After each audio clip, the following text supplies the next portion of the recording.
தமிழ் சொந்தங்களுக்கு வணக்கம். கம்யூனிஸ்ட் கட்சியா திமுகவான்னு தெரில, திரு சு வெங்கடேசன் மதுரையோட எம்பி. அவரை அப்பகுதி மக்கள், அதாவது இவரை ஓட்டு போட்டு ஜெயிக்க வச்சாங்க பார்த்தீங்களா மதுரை மக்கள், அவங்க விரட்டி அடிச்சிருக்காங்க. சமீபமா பார்த்திருப்போம், எல்லா இடத்துலையுமே திமுக எம்பியா இருக்கட்டும், திமுக எம்எல்ஏவா இருக்கட்டும், இல்ல அவங்க கூட்டணி கட்சியில இருக்கிற எல்லாரையுமே துரத்தி அடிச்சுட்டே இருக்காங்க. இப்ப சமீபத்துல சு வெங்கடேசன் அவர்களையும் கேள்வி கேட்டு பதில் சொல்லாம தெரிச்சு ஓடி இருக்காரு. என்னன்னா, இவர் இப்ப தேர்தல் வரனால திமுகவோட அமைச்சராங்க மூர்த்தி அவர்கள் இருக்காரு. அவரோட சேர்ந்து பகுதிக்கு அங்க இருக்கிற தொகுதி மக்களை பார்க்கறதுக்காக போயிருக்காரு. அங்க ஒரு மக்கள் மறிச்சு, என்னய்யா உங்களை நாங்கள் ஓட்டு போட்டு ஜெயிக்க வச்சோம், ரொம்ப சந்தோஷம். ஆனால் 5 வருஷத்துக்கு அப்புறம் இப்போதான்யா வரீங்க, எங்களோட குறைகள் ஏதாவது கேட்க வந்தீங்களா, எவ்வளோ கஷ்டத்தில் இருக்கும் தெரியுமா அப்படின்னு சொல்லிட்டு அவர் கேள்வி கேட்டோன்னே உடனே அவங்க கூடி இருந்த ஆதரவாளர்கள்லாம் அப்படியே மறிச்சிட்டாங்க. என்ன ஏது நீ என்ன கேள்வி கேட்குற அப்படின்னு. இவங்க அங்கே இருக்கிற மக்கள் பொலைட்டாக கேட்குறாங்க, ஒன்றும் இல்லைங்க, இது மாதிரி ரொம்ப வருஷமாக நீங்கள் ஆளையே காணோம், எங்களை பார்க்கவே வரல, எங்கள்கிட்ட ஏதாவது கேட்டீங்களா, எங்களுக்கு எதுவுமே நடக்கலை அப்படின்னே கோவமாயி நம்ம மதுரை எம்பி சு வெங்கடேசன் கம்யூனிஸ்ட் கட்சி சேர்ந்தவர், நீ என்ன கேட்ட, நான் என்ன பண்ணலை அப்படிங்கிறாரு. உடனே அதுக்கு மக்கள், ஓ நீங்க கேட்டாதான் பண்ணுவீங்களா, உங்க கொடுத்த வாக்குறுதிலாம் என்ன ஆச்சு அப்படின்னு கேட்ட உடனே அங்க இருக்க உடனே இவன் பாஜக காரங்க, இவங்க இந்த கட்சிக்காரங்க எதிர்கட்சிக்காரங்க உடனே இவங்களை ஏதாவது ஒரு கேள்வி கேட்டுட்டா உடனே அது பாஜக காரன், இது கேள்வியே கேட்கலன்னா அவன் பொதுமக்கள், யாருமே இவங்களை கேள்வி கேட்கக்கூடாது. கேள்வி கேட்டா அவங்களுக்கு ஒரு சாயம், இவன் பாஜக காரன் அப்படிங்கிற ஒரு சாயம்.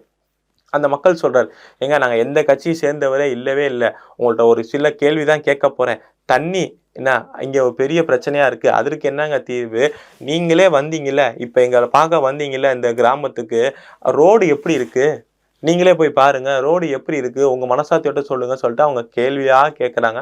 பட் அதுக்கெல்லாம் பதில் சொல்லாம எப்படி ஜோதிமணி அவர்கள் தெரிச்சு ஓடினாங்களோ அதே மாதிரி இவரும் பதில் சொல்லாம வெபன்னு சொல்லி அப்படியே எஸ்கேப் போயிட்டார். சரி, இது என்ன ஒரு சம்பவம் எப்படி தான் நடக்க தானே செய்யும், இது ஒரு சாதாரணம் தானே, இதை போய் மீடியால பெருசாக்குறீங்களே அப்படின்னு நீங்க கேட்டா அதுதாங்க கிடையாது.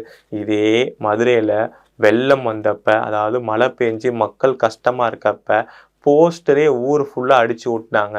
என்னன்னா, கண்டா வர சொல்லுங்க அப்படின்னு சொல்லிட்டு மதுரை எம்பி இதே சு வெங்கடேசனை எங்கேயாவது பார்த்தீங்கன்னா தயவு செஞ்சு வர சொல்லுங்க, அவர் ஆளையே காணும், இங்க நாங்க அவதிப்படுறோம் அப்படின்னு சொல்லிட்டு போஸ்டர் அடிச்சு ஒட்டினாங்க. அப்படிப்பட்ட பெருமைக்குரியவர் தான் இந்த சு வெங்கடேசன் அவர்கள். ஆனா இதே இவரோட புக்கு விற்பனை சாதனை படைச்சிருச்சு.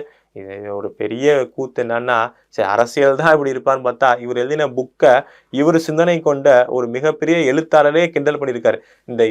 இந்த புக்கு ஒரு பெரிய அபத்தம்னு. சரி, அது இன்னொரு டிஸ்கஷன், அதை இன்னொரு இதுல பார்த்துப்போம். ஆனா அதுக்கெல்லாம் ப்ரெசண்டா இருப்பார். மக்கள் ஏதாவது அவதிப்பட்டாலோ ஏதாவது ஒரு பிரச்சனைன்னா அங்க வரவே மாட்டாரு, ஆளு காணா போயிடுவாரு. ஆனா பாத்தீங்கன்னு வச்சுக்கோங்க, ஆக்டிவா இருக்கிறதுக்கு எதுலாம் ஆக்டிவா இருக்குன்னா, ஹிந்து தர்மத்தை பத்தி இழிவா பேசணும் அப்படின்னா ஆளா வருவார். தமிழகத்தோட பெருமை நம்ம செங்கோல் இல்ல, அந்த செங்கோலை பாராளுமன்றத்துல பாரத பிரதமர் அவர்கள் நிறுவனப்ப அதை எவ்வளவு கொச்சையா பேசினாரு. செங்கோலை வச்சிருக்கவங்க எல்லாம் அந்த புறத்த பெண்கள் எத்தனை பேர் வச்சிருப்பாங்கன்னு சொல்லிட்டு இழிவா பேசினார். அதற்கு ஆதீனங்கள் எல்லாருமே கடுமையான கண்டனங்கள் கொடுத்தாங்க. இது மாதிரி ஏதாவது ஒரு இது இந்து தர்மத்தை பத்தி இழிவா பேசணும், ஏதாவது ஒண்ணு பேசணும்னா அதுக்கு ஆளா வருவார். ஆனா மக்கள் ஏதாவது கஷ்டப்படுறாங்க துயரப்படுறாங்க அப்படின்னா போஸ்டர் அடிச்சுதான் ஒட்டணும், கண்டா வர சொல்லுங்க, ஆளை காணோன்னு. அதே மாதிரி இவர் நம்ம ஏத்து கேட்டோம்னு வச்சுக்கோங்களேன், பொய் கேஸ் போட்டுருவாங்க. இதே மாதிரிதான் திரு எஸ்.டி. சூர்யா அவர்கள் இப்ப பாஜக மாநில இளைஞரணி தலைவரா இருக்காரு. அவர் துப்புரவு அந்த இது இருப்பாங்க பார்த்தீங்களா, ட்ரைனேஜ் கிளீன் பண்றவங்க, அந்த ஹைஜீன் கிளீன் பண்றவங்க இதுல ஒரு சம்பவம் நடைபெற்றுச்சு. கம்யூனிஸ்ட் சேர்ந்தவர் இந்த மாதிரி வற்புறுத்தி இவரை கிளீன் பண்ண சொல்லிட்டாங்க அப்படின்னு ஒரு போஸ்ட் போட்டிருந்தாரு. அந்த போஸ்ட்டுக்கு அவர் மதுரைன்னு போட்டார். பட் அது நடந்தது நெய்வேலி போல. அதுக்கு உடனே இவர் பொய் கேஸ் போட்டு அவரை அரெஸ்ட் பண்ணாங்க. அது இந்த கேஸை பாருங்க, இரு பிரிவினர்களிலேயே சண்டையை மூட்டி விடுறதான். எனக்கு ஒன்றும் புரியல. நெய்வேலி இந்த போஸ்ட்னால நெய்வேலி மக்களுக்கும் மதுரை மக்களுக்கும் என்ன பிரச்சனை, என்ன இதனால பெரிய அப்படியே கலவரம் வரப்போகுது, இவரை எதிர்த்தோ இவரை ஏதாவது பாயிண்டா நம்ம வந்து கார்னர் பண்ணா உடனே ஆளுகிற வருஷம் நான் முன்னாடியே சொன்னேன் பார்த்தீங்களா, அவர் கம்யூனிஸ்டா இல்லை திமுக இருக்காருன்னு அவருக்கும் தெரியல, அவங்க கட்சிக்காரங்களுக்கும் தெரியல, நமக்கும் தெரியல. அப்படி இவரோட அதிகாரத்தை பயன்படுத்தி உடனே ஒரு கேஸை போட்டு அவரை வந்து அரெஸ்ட் பண்றது தான் இந்த சு. வெங்கடேசன் அவர்களோட வேலை. அப்படி இல்லையா, என்னடா இவர் பேர் ரொம்ப அடிபடுது, இந்த மாதிரி ஏதாவது மக்கள்கிட்ட எதிர்வினை இருந்தா உடனே ஹிந்தியை கையில் எடுத்துருவாரு.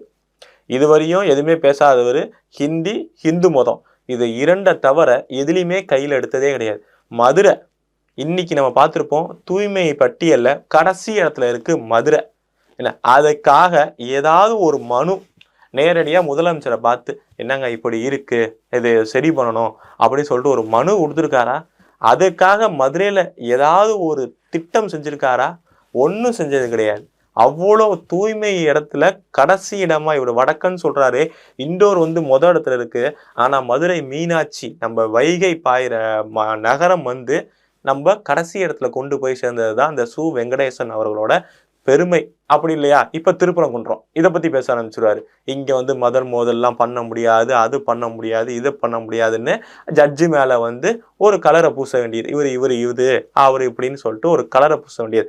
மத மோதல்களையும் கேள்வி கேட்டா அதிகாரத்தை பயன்படுத்தி கைது செய்ததை தவிர மக்களுக்கு எந்த செயல்பாடும் செய்யாம விரட்டி அடிக்கப்பட்டிருக்காரு சு. வெங்கடேசன் அவர்கள். இது வெறும் பிள்ளையார் சொல்லிதான். 26ல நிச்சயமா இந்த புள்ளி வைத்த கூட்டணி விரட்டி அடிக்கப்படும் அப்படிங்கிறது நம்புவோம். நன்றி, வணக்கம்.